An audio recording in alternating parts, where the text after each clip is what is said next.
Então, pessoal, vamos começar agora o terceiro bloco desse podcast, falando de uma forma mais objetiva, como estudar para a prova e como otimizar o tempo de estudo para a prova.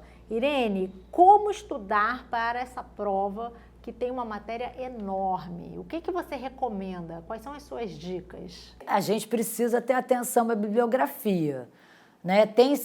Muitas vezes são perguntadas algumas coisas assim, meio rodapé do livro. Então, realmente não tem muito jeito, como você já comentou, não tem muito jeito de você só assistir a nossa aula mais resumida. A nossa aula é para pontuar, mas você tem que estudar os capítulos com bastante atenção, tenta voltar para o lado prático, que sempre fica mais interessante. Eu mesma comecei a ler esse livro justamente nos últimos anos, né, quando eu me formei, óbvio que era outro livro, então eu acho um bando de assuntos interessantes, eu fico até, nossa, que legal isso aqui, até na vida prática você consegue trazer. É claro que tem capítulos que são melhores do que os outros, né? Então, atenção à bibliografia, não adianta estudar muito em cima da hora, eu não acho legal, eu acho que atropela, e a gente tem recursos na academia para facilitar a linha de chegada. Por exemplo, o aplicativo, não é, Clarice? A gente fez um aplicativo com todas as questões das provas dos últimos anos, a gente já está com mais de 700 questões. E qual é a grande vantagem do aplicativo? Primeiro que você pode consultar a qualquer momento, de qualquer lugar, não tem que ficar levando caderno e provas e papéis. Você vê ali no plantão, no intervalo de cirurgia, enquanto o paciente está sendo anestesiado e tal, ali no seu celular. E aí você pode treinar várias vezes, porque você pode limpar, né, as respostas, e aí você refazer. A gente teve um aluno no ano passado que falou assim: doutor, eu já fiz todas as provas de todos os anos, o que eu faço agora? Eu falei: apaga tudo e faz de novo. E aí você vai fazendo, e aí qual é o grande diferencial? Porque assim, a gente sabe que vocês têm aqueles grupons lá, né, de WhatsApp, que vocês compartilham todo o material, os drives do R3, do R5, né, e aí que tem todas as provas dos últimos anos. Vocês têm as provas, mas a gente, além de ter as provas e os gabaritos, a gente comentou todas as questões. E o comentário diz aonde está a resposta no livro. Então, você não só faz a questão, você vê qual é o gabarito, mas você vê aonde está a resposta. Olha, volume tal, capítulo tal, né? Nesse parágrafo está a resposta. Então, você tem a oportunidade de pegar a matéria, estudar a matéria através de questões e ir direto no livro para ver e consultar aonde está o trecho que é importante daquela matéria, daquele capítulo, e isso fez toda a diferença. A gente teve vários alunos, né, Pantoja, que falaram assim: nossa, esse aplicativo é maravilhoso, nossa, tem tudo comentado, é muito mais fácil de entender por que aquela resposta foi aquela resposta, né? O que você tem para falar sobre o aplicativo? O que eu queria acrescentar sobre o aplicativo, que eu acho que realmente é uma ferramenta fantástica para quem estuda, principalmente que cada um pode estudar no seu ritmo.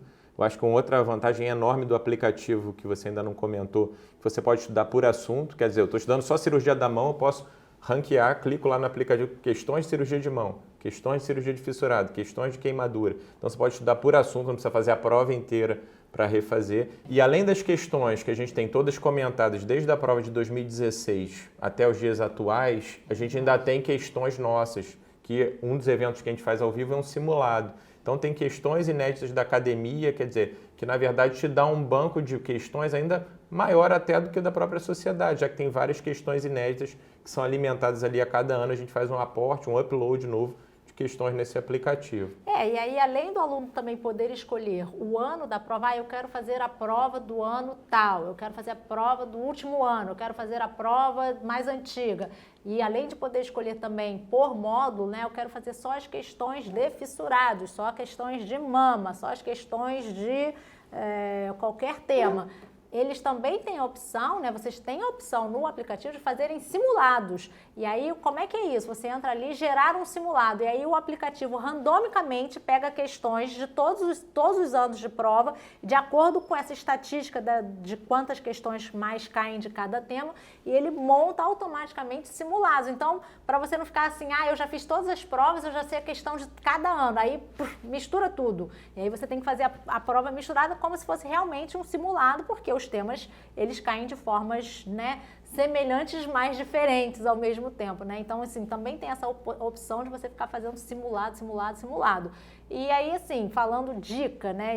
Eu dando dica de estudo, eu sempre gosto muito de fazer questão. Eu acho que muitas vezes você lê a matéria no livro, você vê a aula, mas você não consegue enxergar como que aquilo ali pode se transformar numa questão. E aí você vai para uma prova, você vai para o aplicativo, você vê como é que cai, fica mais fácil você entender qual é a parte importante da matéria que você tem que realmente prestar mais atenção.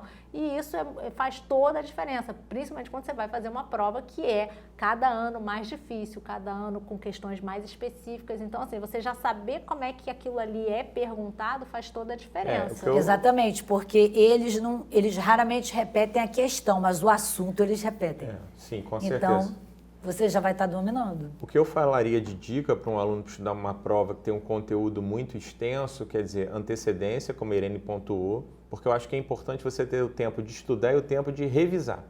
Então, assim, muita coisa que a gente memoriza não é só o que a gente leu, é a quantidade de vezes que a gente foi repetidamente exposto àquela informação.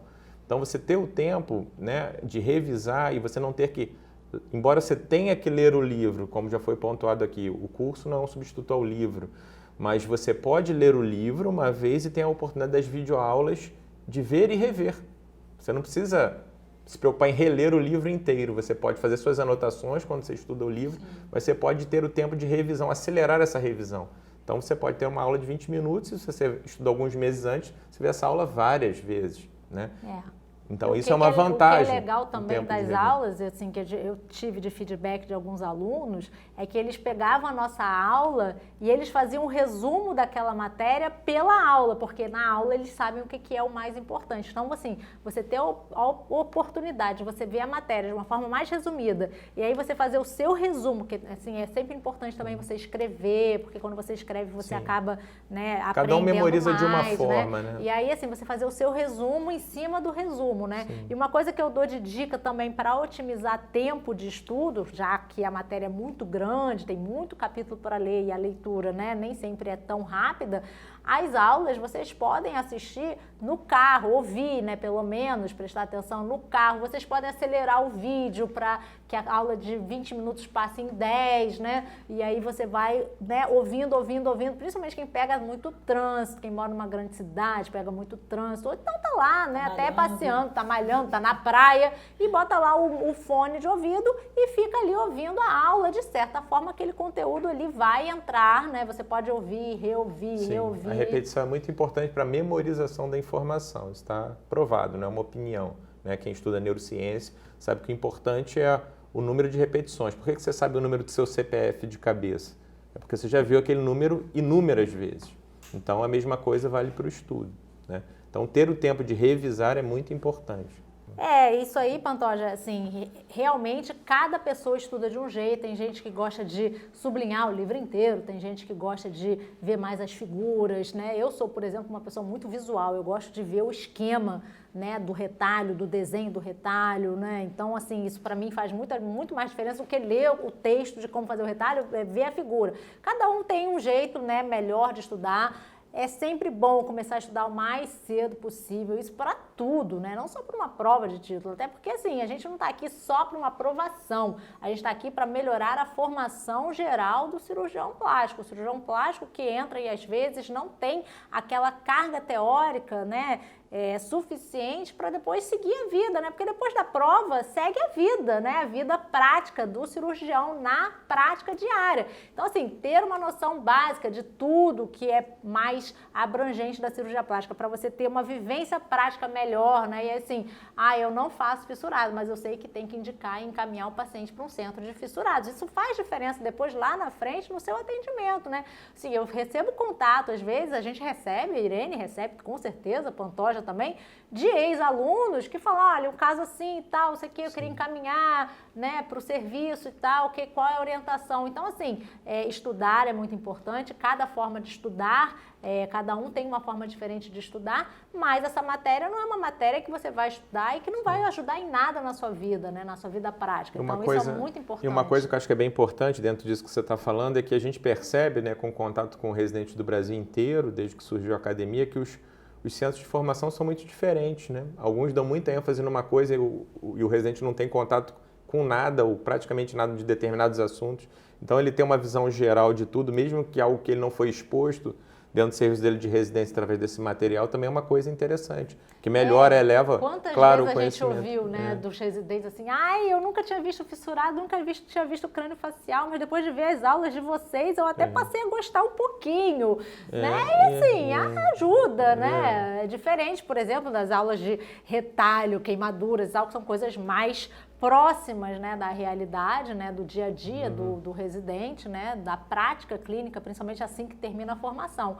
Mas é isso, né, eu acho que estudar não é só para uma prova, sim, né, para a vida para a como vida, todo, é a né? especialidade que o aluno escolheu, né, tá? Se dedicou uma vida médica inteira para agora fechar esse ciclo de formação nessa especialidade que ele escolheu. Então, por que não estar melhor preparado, estar melhor formado? Com certeza. De repente tem que, eu acho bacana isso, encarar a prova como um upgrade, não como um castigo, né? Sim. Isso é bem bacana, né? É o ritual, né? Passei, dei um passo Sim. além e agora estou preparado para atender e clinicar, porque agora eu sei todo o conteúdo da matéria inteira. Olha que especialidade maravilhosa que eu escolhi. Tudo que você pode, quais as subespecialidades que você pode até decidir depois de um estudo desse, né? Exatamente, exatamente.